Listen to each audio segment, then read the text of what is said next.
What the attack at Lyman has done is demonstrated that actually the Ukrainians, they still have forward movement, and it's all about forward movement. What do we know about Zaporizhia, that plant, and the status of the plant, which has been such a concern during this war?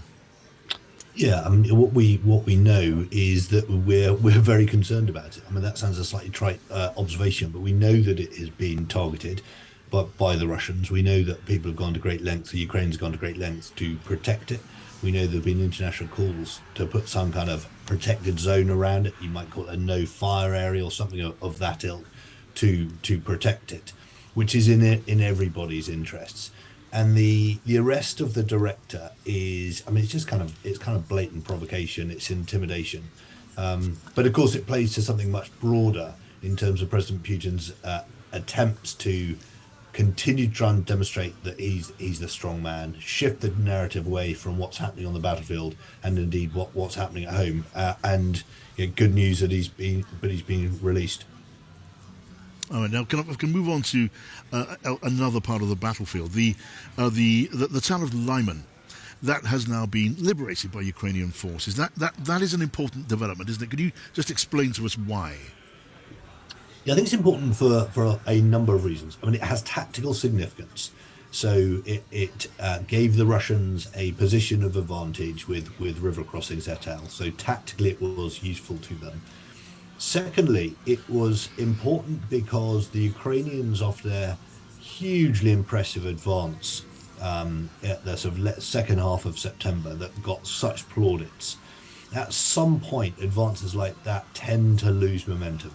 And what the Russians did, they fell back, they created new defensive positions, and it felt like the line was beginning to stabilize again. What the attack at Lyman has done is demonstrated that actually the Ukrainians, they still have forward movement, and it's all about forward movement. It's about momentum. So it's really important from a Ukrainian perspective. And I think that its third significant point is what it means again for President Putin at a moment when he was with his sham referendums trying to create a deterrence to further Ukrainian advances, but also bolster his public support at home. And of course, this has rather lent the lie to all of his claims. So I think it's really significant, a whole host of reasons. Very senior Chechen leader, and indeed Wagner Group leaders, very close to Putin's inner circle, coming out and indirectly criticizing the war effort, criticizing military leaders who are beholden in turn to Putin. So there's indirect criticism of Putin, whether they intended that or not. It does add pressure on Putin. So that's kind of telling in and of itself. We should all be worried about the spectre of the use of tactical nuclear weapons. Anyone who thinks it is not possible that they could be used is probably being a bit deluded. I still think it's relatively unlikely, but it is an option. And Putin is threatening the use of tactical nuclear weapons. That is in itself extremely irresponsible. His threats have been met by very, very clear pushback from NATO, from the EU, from President Biden, from the American Defense Secretary, from all quarters.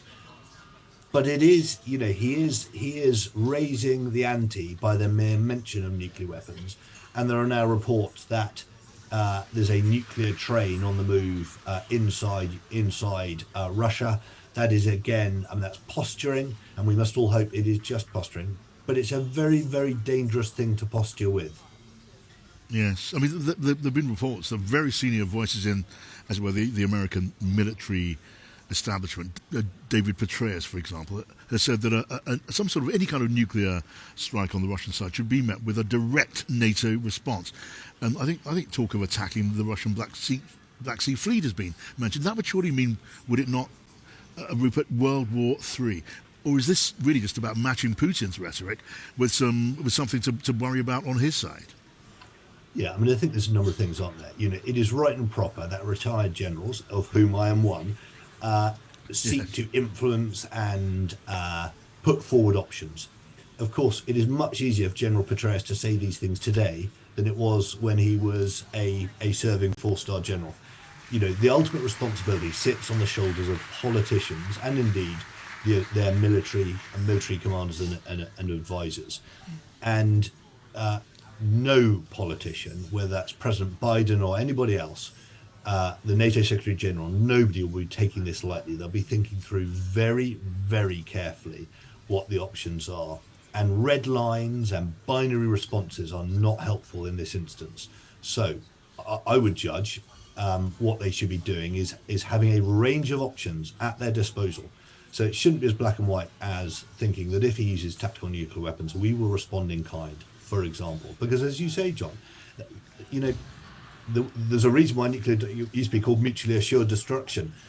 It is in nobody's interests. I imagine NATO and American planners will have a whole range of deterrence options in their back pocket that can be used variously, depending on the exact circumstances that play out.